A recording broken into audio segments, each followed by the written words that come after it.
He did, like you said, made his debut start. Everyone was kind of excited, especially, watching him play. I feel like as far as like no one really gets up for preseason games, but he was one of those players outside of like the Shador Sanders drama with with the Browns and whatnot. That was actually like a rookie quarterback people were kind of looking forward to seeing what he could do. So proud that he got that dub.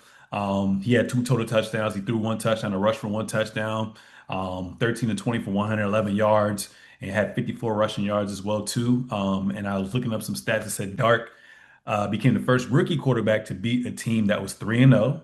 You know what I'm saying? Since Mhm. 1979. So got to give him Yeah, his props for that.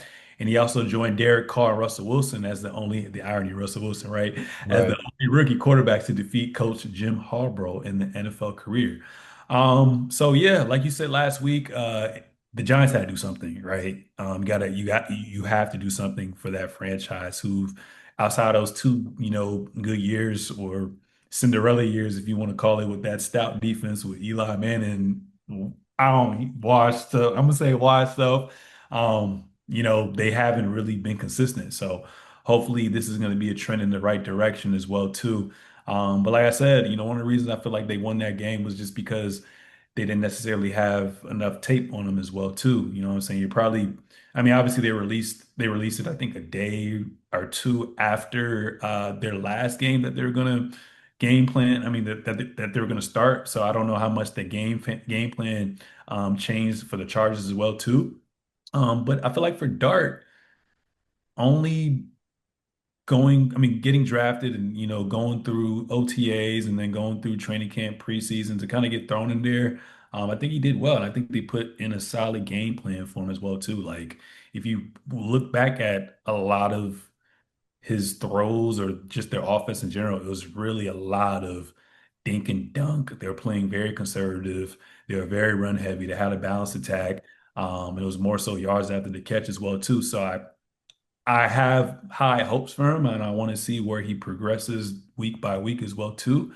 But like I said, they didn't really necessarily get deep in the bag.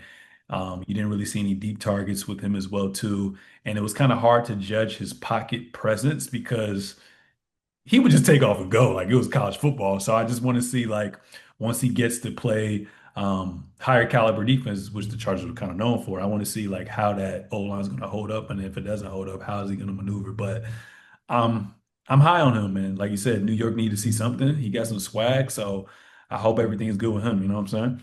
Yeah, I think it was a really good game plan. You don't put too much on his shoulders. He only had to throw the ball 20 times. They just used their scatterboo, ran the hell out of him. And then again, I think it's tough because honestly, I think their receiving core is not that great. Mm. Um, and you had a great receiver, but outside of him, the receiving core is not that great. And so now it's going to be interesting to see, if he even has a lot of people who are going to be getting open deep and a lot of, I'm sure it'll happen every so often, but Yeah, I'm just, yeah, I think that's gonna kind of suck. That was one thing I was really excited about, honestly, was like, okay, he's gonna come in and have this weapon. Because honestly, I feel like every young quarterback, if you put like a really good wide receiver around them, yeah, that is gonna not only help their game, but help their confidence and a lot of other things, like make catches that, that might not be the perfect ball, but I can do something with it, and then eventually you'll get better at those. absolutely. So yeah, I Yeah. think that's tough. So it'll be interesting to see how the rest of the year goes now without that option.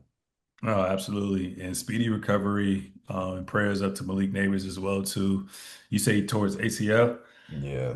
That's so tough. I didn't even get to watch the footage as well too, but I mean, it is what it is. Hopefully he comes back and we'll see what happens and we'll see what the Giants, how they look on a weekly basis as well too. I think they have I forgot who they play. I mean, we'll go over our predictions for week 5, but I'm curious to see how he does next week.